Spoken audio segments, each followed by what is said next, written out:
Oh, waktunya 1 menit. Baik, Pak Ganjar. Pak Ganjar mengatakan bahwa anggaran pertahanan kita sebaiknya naik 1-2%. Dan bahwa kita harus membangun industri pertahanan dalam negeri yang kita utamakan.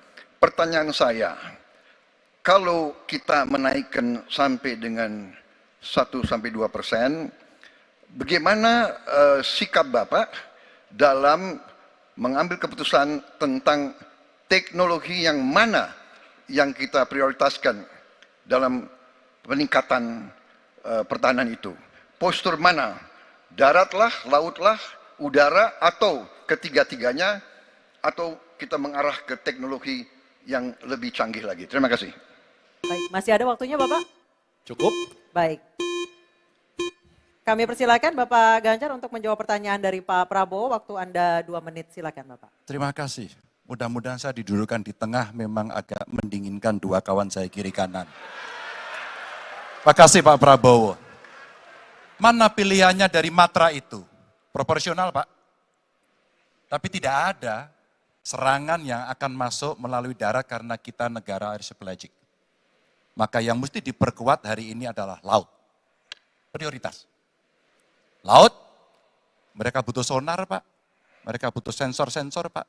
Dan hari ini mereka menyampaikan kepada saya kebutuhan itu nomor 1 hari ini. Yang berikutnya tentu udara. Kenapa udara? Kami tidak bisa Pak. Dan saya senang kalau nanti Bapak dalam forum ini menjelaskan ide Bapak untuk membeli pesawat bekas. Kenapa ini menjadi penting? Kami tidak rela dengan statement Bapak tadi yang saya dukung Pak. Kasihan prajurit. Pak, kalau pilotnya itu mesti dilatih 3 tahun, pesawatnya bekas Pak. Dan dia harus datang lagi, pelatihan lagi Pak. Dengan resiko yang sangat tinggi, tentu itu sangat berbahaya. Maka peningkatan itu Pak di awal saya sampaikan, kenapa pertumbuhan harus tinggi? Kenapa industri dalam negeri menjadi prioritas? Bahkan saya sebut tadi, tank dibuat di mana, heli, fregat, cyber dibuat di mana, agar kita bisa konsisten dalam perencanaan pembangunan, termasuk ketika kita membuat kapal selam yang sudah dimulai dari PT PAL. Yang kerjasamanya kalau tidak salah Bapak batalkan dengan Korea Selatan. Tolong Pak kalau saya keliru, ini kesempatan Bapak untuk bisa menjelaskan. Dengan PT PAL yang kerjasama dengan Korea Selatan. Kapal selam. Pak Prabowo. Jadi nanti itu. Ini nggak apa-apa kalau saya terima sebenarnya debat sebenarnya seperti ini. Kalau boleh tanya jawab langsung. Baik, silakan Bapak Ganjar, silakan. Oke. Silakan Pak dilanjutkan, masih ada waktu. Masih ada waktu Pak Ganjar. Iya, ya karena sudah selesai. The stage is yours Pak, silakan. Baik, silakan Pak Prabowo, waktunya 1 menit. Baik, terima kasih Pak Ganjar. Kesempatan saya bisa menjawab. Jadi, alat perang itu usianya kurang lebih 25-30 tahun. Pesawat terbang, kapal perang, dan sebagainya. Jadi, bukan soal bekas dan tidak bekas, tapi usia pakai. Ya.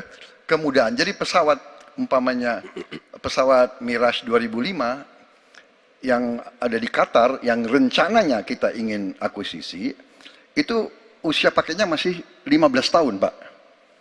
Dan teknologi ini mengarah kepada yang lebih canggih. Kita menunjukkan yang canggih, yang terbaru.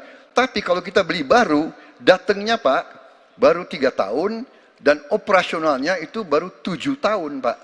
Nah, sementara 3-7 tahun ini, kita perlu deterrent, kita perlu kemampuan. Itu maksudnya latar belakang. Jadi saya kira itu yang bisa saya jelaskan, tapi waktu yang singkat tidak cukup. Baik, waktu sudah habis. Saya kembali ke Capres nomor 3. Tenang dulu. Bapak Ganjar untuk menanggapi tanggapan dari Pak Prabowo. Silakan Bapak 1 menit. Ya awalnya saya percaya sekali bahwa Bapak akan memahami ini. Tapi hari ini saya menjadi meragukan. Karena saya bertanya kepada pilot. Saya bertanya kepada Angkatan Laut pada persoalan ini. Perencanaan pembangunan yang top down membuat seluruh matra hanya menerima saja. Kenapa ini saya sampaikan Pak? Maka kalau kita bicara katakan bukan soal cerita bekasnya, buat kami tidak.